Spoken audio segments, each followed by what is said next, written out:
Have you ever wondered if you're doing things that quietly push people away but no one dares to tell you? As we grow older, we begin to settle into certain habits. Some are comforting, even wise, but others, well, others can turn into blind spots. You might think you're simply being yourself, but the truth is, the people around you notice, and while they may not say anything, those habits can quietly impact how you're perceived by family, friends, and even strangers. In this video, we're going to uncover 12 ugly things you might be doing in old age that everyone notices but no one tells you. And I don't mean ugly in the physical sense. I'm talking about the kinds of behaviors that slowly wear down your dignity, isolate you from others, and chip away at the grace and respect you've earned over a lifetime. Each of these signs will challenge you to reflect, not to judge yourself harshly, but to gently hold a mirror up and say, is this still serving me? Or is it pushing people away? And here's the good news. Most of these habits are completely fixable. The first step is simply becoming aware. By the end of this video, you'll not only know what to look out for, but also how to carry yourself with more confidence, clarity, and grace in your later years. So stay with me until the end, because you may realize that a few small changes could make a big difference in how others experience you, and more importantly, how you experience yourself. Let's begin. Number 1. Neglecting personal hygiene. One of the first things people silently pick up on but rarely mention is when someone stops taking care of their hygiene. And I'm not talking about major neglect either. It's the little things. Wearing clothes that look like they've been worn 3 days in a row, hair that hasn't been brushed, fingernails that go just a little too long, a faint odor that lingers a bit too long after you leave the room. These may seem small, but they speak volumes. See, hygiene isn't just about cleanliness, it's about how we carry ourselves. In our younger years, we usually maintain these habits without even thinking. But as we get older, energy wanes, routines change, and some people start to feel like, what's the point? And that shift is subtle, but the people around you notice. They may not tell you outright, because they don't want to embarrass you, especially younger family members. They don't know how to bring it up without hurting your feelings. So instead they simply adjust. They sit a little farther away. They shorten the visit. They stop initiating hugs. But what they're really reacting to isn't you.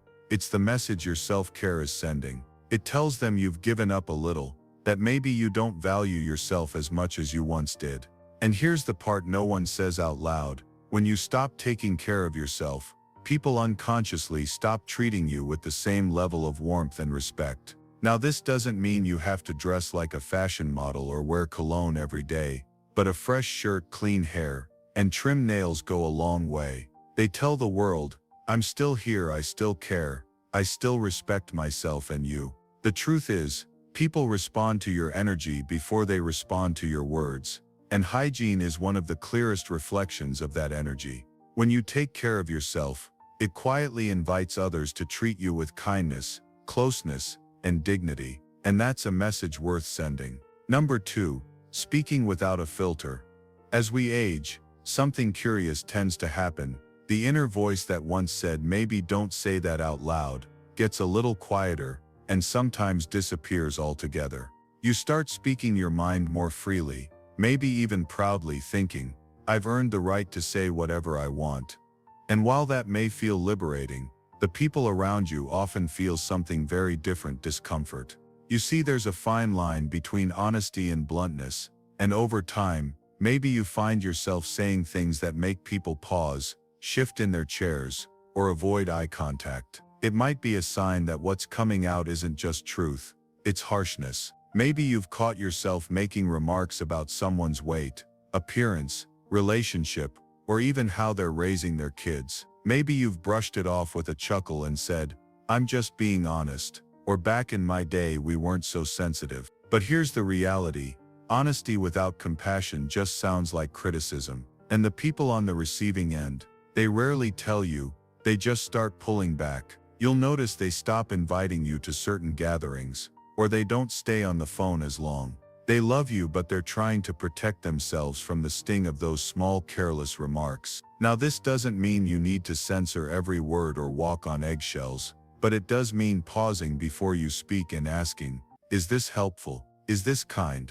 Because sometimes what feels like speaking your truth is actually just releasing frustration, and it lands harder than you realize. A good rule of thumb: if you wouldn't want someone saying it to your grandchild, maybe don't say it to someone else's. The beauty of growing older is the wisdom you carry, and when that wisdom is wrapped in kindness, people lean in, they listen, they respect you deeply. But when it comes coated in sarcasm or judgment, they start tuning out. Even if your intentions are good, your words still have power, maybe now more than ever. Use them to build connection, not create distance. If you're still watching this video and finding these insights valuable, please comment 2 inches below to let me know you're here. And if you haven't subscribed yet, I recommend you subscribe and turn on the bell so you don't miss any videos. Your support helps us continue creating good content to inform and inspire you. Number 3.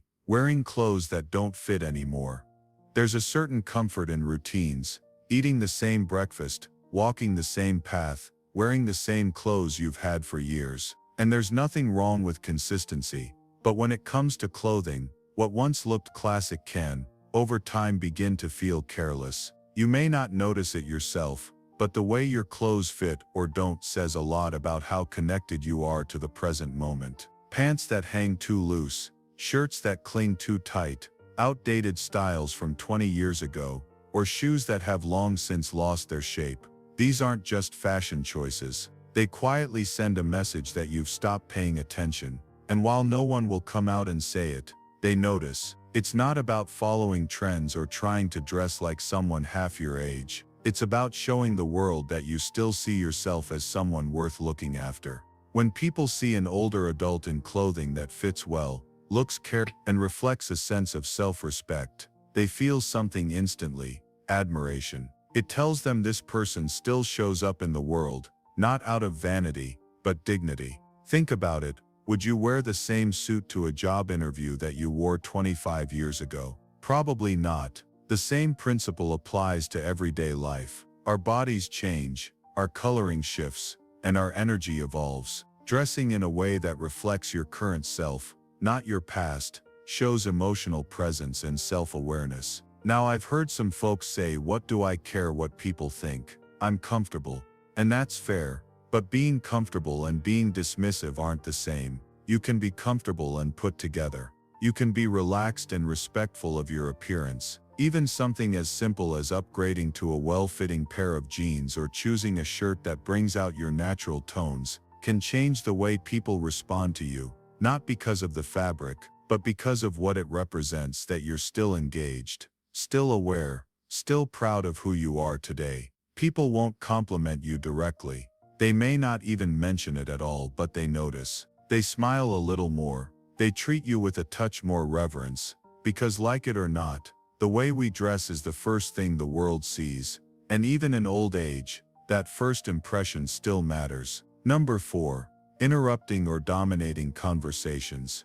We all want to be heard, especially in our later years when we've lived through enough experiences to know a thing or two. But sometimes in that desire to share what we know, or to make sure our point is clear, we forget to leave room for others. It can start subtly. You're in a conversation, and someone brings up a topic you've dealt with before. You jump in, you offer a story, you start explaining what they should do. Before you know it, 10 minutes have passed, and no one else has spoken. What's tricky about this habit is that it doesn't come from a bad place. Most of the time it's rooted in a genuine desire to help. But here's the problem.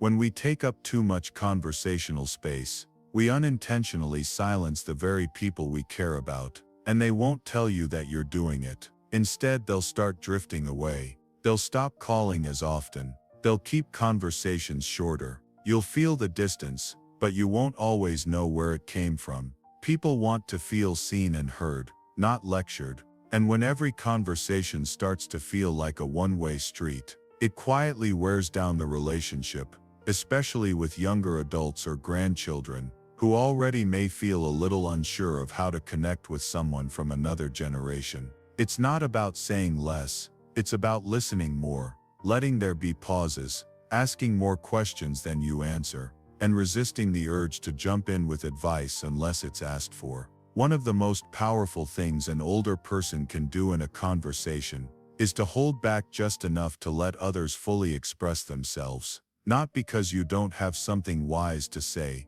but because they need to know that what they say matters too. And here's the irony: the less you dominate the conversation, the more people seek your input. The more you listen, the more they trust you. You become someone they want to talk to, not someone they feel they have to brace for. So next time you're in a group, or even just chatting one-on-one, pay attention. Are you truly listening, or are you just waiting for your turn to speak? That small shift in awareness can change everything, because when people feel heard, they open up, they draw closer, and they start looking forward to the next conversation, instead of dreading it. Number 5.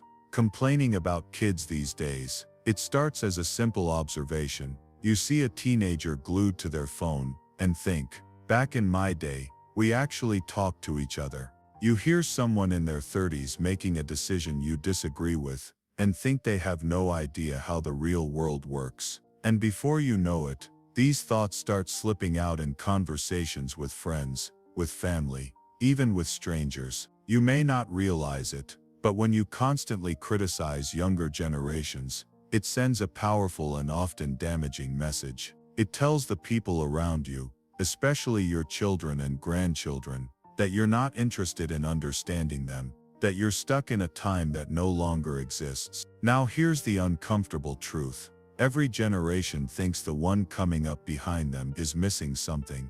That's nothing new. But when that criticism becomes your default, it doesn't make people see you as wise, it makes them see you as bitter. You might mean it as a joke, you might think you're just pointing out the obvious, but to the people hearing it, especially those under 50, it often feels like rejection, like you're dismissing their entire world, their values, their way of life. And the result? They stop opening up, they keep things light, they avoid deeper conversations because they're bracing for judgment. Even when they love you, they start keeping a part of themselves at a distance. Now that doesn't mean you have to agree with everything younger folks do. It doesn't mean you have to embrace every new trend or idea. But what it does mean is choosing curiosity over criticism, asking instead of assuming. When you shift from saying these kids today have it easy, to asking, what's it like trying to find your way in this world? Now you open the door to connection.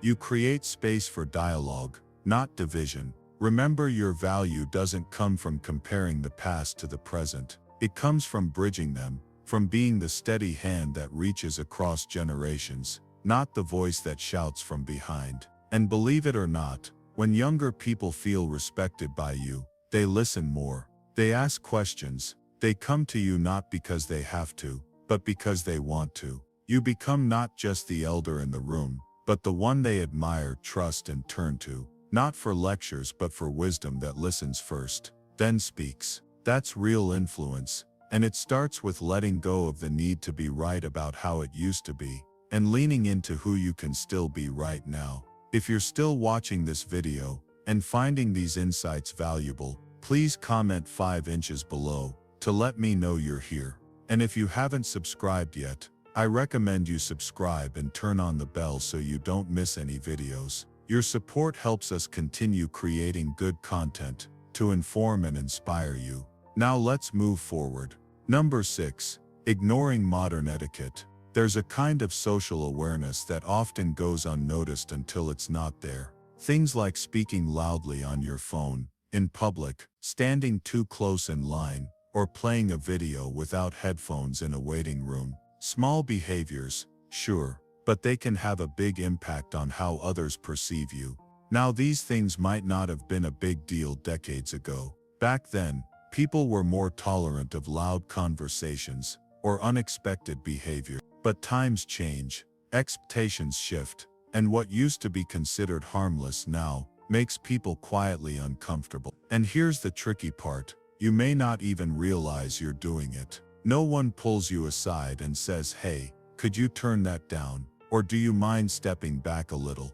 Instead, they'll give you a look, or avoid eye contact, or move to another seat. It's not personal, but it is real. And whether it's on the subway, in a coffee shop, or even just walking through a store. These little breaches of what people now consider common courtesy send a message. They say, I'm not aware of how I affect others. And the truth is, people don't always give older adults the benefit of the doubt. They often assume you should know better. So when they see these behaviors, they don't chalk it up to misunderstanding. They chalk it up to disregard. That's not the legacy you want to leave. And fortunately, it's one of the easiest things to fix. Start noticing how people around you behave in public spaces, how they manage their volume, how they navigate personal space, how they engage with the technology when others are. Modern etiquette isn't about being uptight, it's about being considerate. It shows that you're still tuned into the world, still engaged,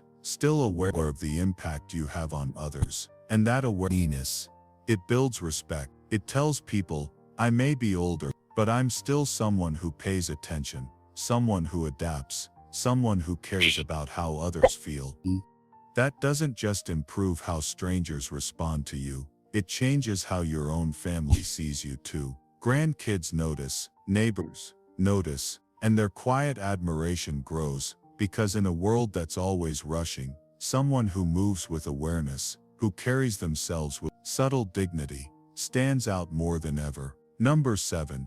Oversharing medical problems. We've all heard the joke, get a few older folks together, and the conversation turns into a contest of who's got the worst knee, the highest blood pressure, or the most medications lined up on the bathroom shelf. And while it may seem like harmless talk, or even a way to relate, constantly bringing up your health issues can slowly wear down the energy of those around you. Here's the thing. Everyone knows that getting older comes with its fair share of physical challenges. You don't have to pretend everything's perfect. But when your conversations always circle back to what hurts, what the doctor said, or what's next on the surgery list, people start to feel like they're in a waiting room, not a relationship. Especially for younger family members, these topics can feel overwhelming. They may not know how to respond, or they may feel helpless hearing about things they can't fix. So instead of leaning in,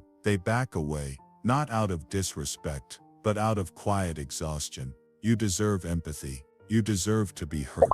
But when that becomes the centerpiece of how you relate to others, it changes the dynamic. It shifts from connection to caretaking, from conversation to complaint. Think about the people you enjoy being around. Chances are, they're not the ones who list every ache and pill they take. They're the ones who focus on what's still good, the ones who might mention a challenge, but don't let it define the moment. Now, does that mean you should hide your struggles? Not at all, but choose your audience, choose your timing, and more importantly, choose balance. Share how you're doing, yes, but also ask others how they're doing. Talk about the book you're reading, the neighbor's garden, the bird you saw out your window, because your life is still full of stories that aren't just medical charts. And people want to connect with you, not just your symptoms. You might be surprised how much lighter your relationships feel when you stop letting your health lead every conversation, when you focus on what you can do, what you enjoy doing, and what still sparks a smile. You don't just feel better, you help others feel better too. And in a world that already feels heavy, being someone who lifts the room, even a little, is a beautiful kind of medicine all its own. Number 8. Being stubborn about outdated beliefs. One of the hardest things to notice in ourselves, especially as we age, is when our beliefs start turning into walls instead of windows. We hold on to ideas that once served, principles that shaped how we raised our family, ran our businesses, and made sense of the world. But over time, if we're not careful, those beliefs can harden. Those beliefs that no longer reflect the world we're living in. You might find yourself saying things like, "That's just how it is," or "People are too sensitive these days," or "I don't care what the science says, I know what's right." And while you may feel confident in your views, what others often hear is something very different: resistance. The truth is, the world has changed, and it's still changing. Technology, culture, gender roles, mental health awareness, the way we communicate, it's all evolving fast. And when we dig our heels in, and refuse to even consider another perspective. It doesn't come across as wisdom, it comes across as unwilling. Younger generations notice this, and again they usually won't confront you directly. But inside, they quietly label you as someone they can't talk to about certain things, someone who won't understand, someone who doesn't want to. And that's a real lie, because whether it's your grandchild questioning traditional career or your neighbor living a lifestyle you don't fully understand, there's so much connection possible when curiosity replaces judgment. Now, staying open doesn't mean you abandon your value. It means you're willing to update your understanding without compromising who you are. It means making room at the table for new ideas, even if you don't agree with all of them. And here's some stuff. But stubbornness often hides fear.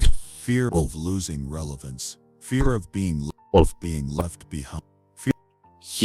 Fear let go of old beliefs. We lose a piece of ourselves. But the truth is, your relevance doesn't come from how firmly you hold onto the past. It comes from how courageously you meet the present. When you're able to say, I never thought of it that way, or tell me more about what that means to you, you open doors, and people walk through them. They feel safe, and the full part is, sometimes you do change your mind. Sometimes the younger person you're listening to turns out to be right in ways you hadn't imagined. And that humility, that willingness, that's what makes people truly admire. Not because you had all the answers, but because you stayed the student of life, even in old age. That's rare, and it's powerful. If you're still watching this video and finding these insights valuable, please comment 8 inches below. Let me know you're here.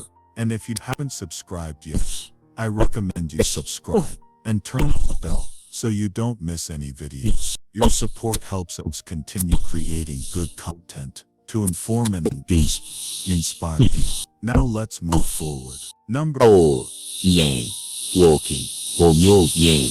Go space. As we age, our pace changes. We slow down a little. We might feel less steady or more cautious with our steps. And that's completely new. But what often happens without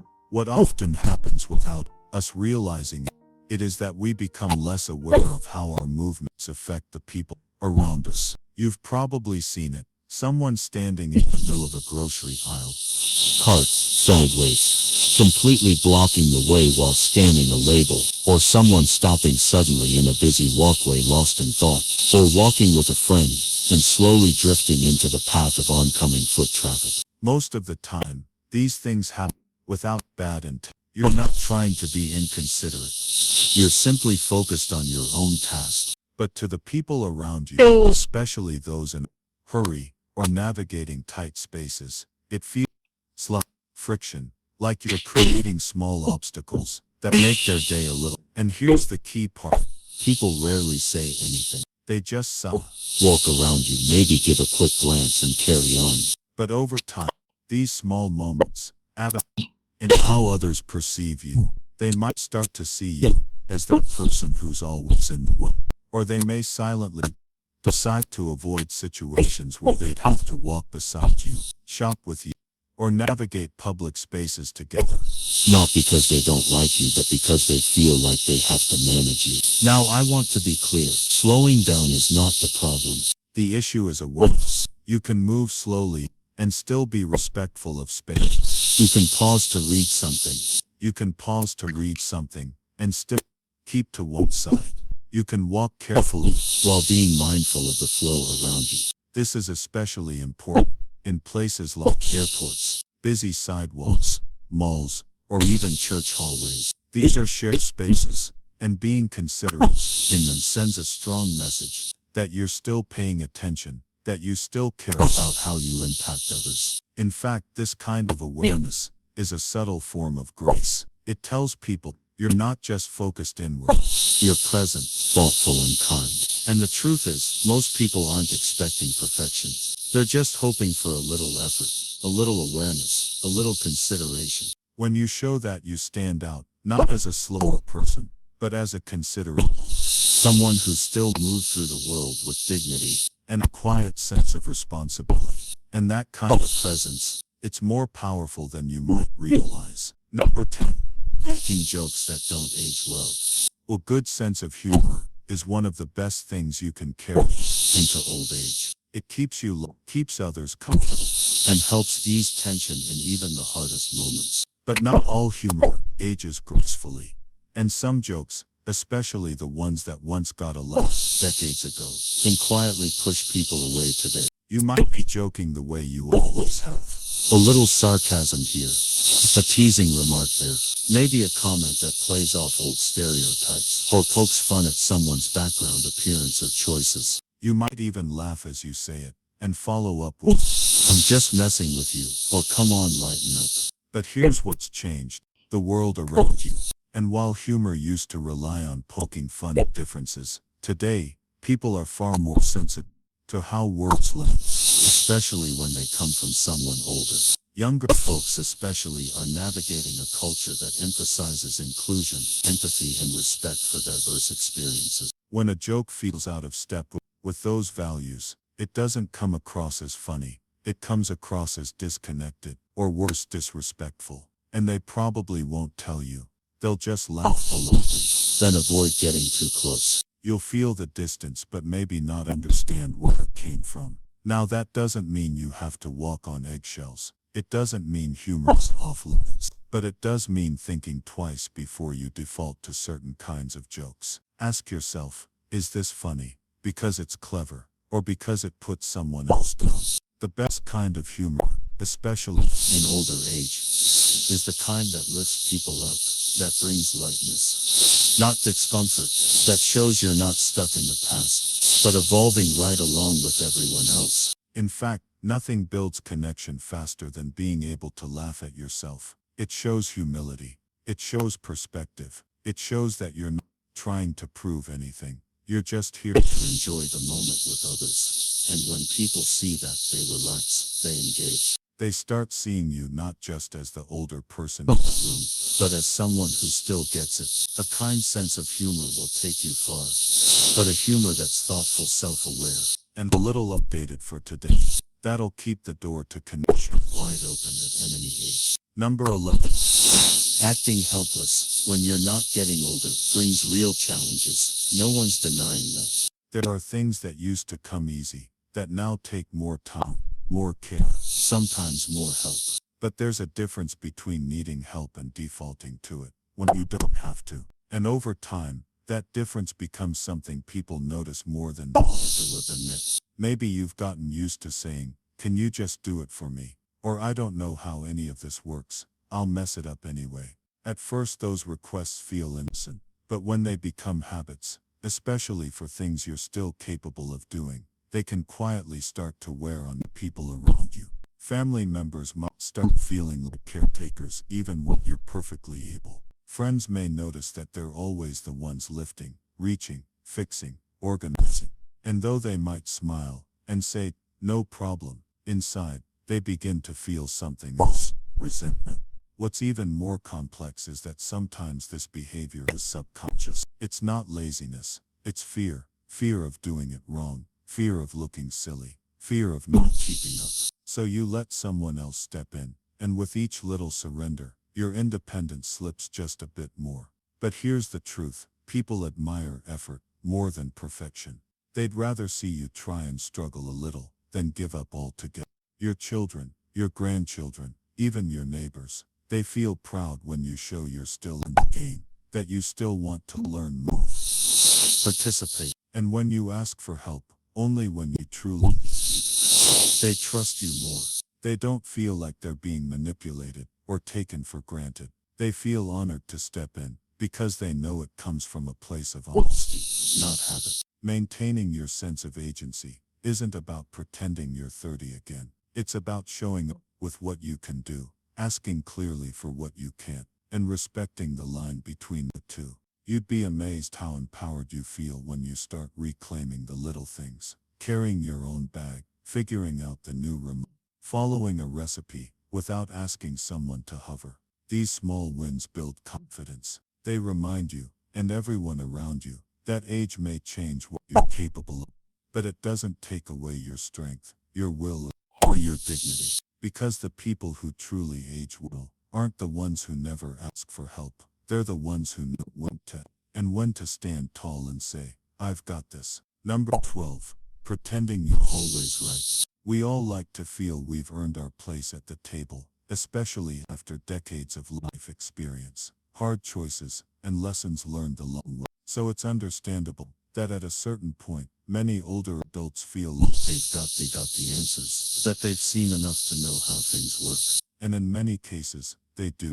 But here's where it gets tricky. When the need to be right overshadows the need to connect, people stop listening. It might show up in small ways, correcting someone's story at dinner, insisting your way of doing something is the only way that makes sense, rolling your eyes at new ideas, or brushing off someone else's opinion with, trust me, I know better. At first others may shrug it off. They might even laugh. Look, over time, being around someone who always has to be right becomes exhausting. People start avoiding meaningful conversations. They withhold their thoughts. They stop challenging you, not because you convince them, but because it's just easier to stay quiet. The irony is, many older folks don't do this to be arrogant. They do it to feel safe, to feel like they still have authority in a world that's changing quickly around them. But when being right becomes more important than being kind or curious, it backfires. Being wise doesn't mean having all the answers. It means knowing when to offer your perspective and when to let someone else explore theirs. It means holding your opinions with confidence, but also with openness. Because here's the truth, most people don't say out loud, the people we admire most aren't the ones who correct us. They're the ones who listen, reflect, and gently invite us to think differently without forcing it. When you stop trying to win every discussion, people actually start coming to you more. They ask your opinion. They value your feedback, not because you dominate the room, but because your words carry calm, thoughtful weight. And when you do speak, because you don't speak just to win, your voice lands deeper. It sticks. It matters. In the end, the need to be right fades. What lasts is how you made people feel. And when you leave space for others to be heard, challenged, and uplifted, your presence becomes something they truly treasure, not tolerate. Now that we've gone through these 12 behaviors, take a moment to reflect gently, without judgment. Which of these habits have quietly crept into your daily life? Which ones caught you by surprise? And which do you feel ready to shift, even if just a little? This video wasn't meant to shame or criticize. It was created to give you something most people don't. Honest insight wrapped in care. Because the truth is, these behaviors don't make you a bad person. They're simply blind spots. Things that settle in over time, without us noticing. And once we do notice, that's when real strength shows. Not in pretending they don't exist, but in saying, I see it. I can do better. I still have the power to grow. That's what aging well is really about, not clinging to the past, not resisting change, but stepping into each new day with self-awareness, grace, and the quiet strength of someone who still wants to connect, evolve, and be a source of warmth in other people's lives. So as you move forward, keep these signs in mind, not as a checklist, but as gentle reminders, ways to keep showing up in the world with dignity, presence, and the kind of character that leaves others feeling respected, comfortable, and inspired. And remember, it's never too late to shift how you move through the world. Small changes in how you speak, listen, dress, joke, or interact can completely transform how people experience you and how you experience your own place in the world. Thank you for joining us today. We'd love to hear from you. Leave a comment below and share one thing you learned today and how you plan to use it in your life. Your thoughts are important to us, so don't hesitate to share them. Reading your comments gives us great motivation and encouragement. If you enjoyed this video and found it helpful, please like, subscribe, and share. Your support helps us continue creating good content to inform and inspire you. Thanks for watching, and we look forward to seeing you in the next video.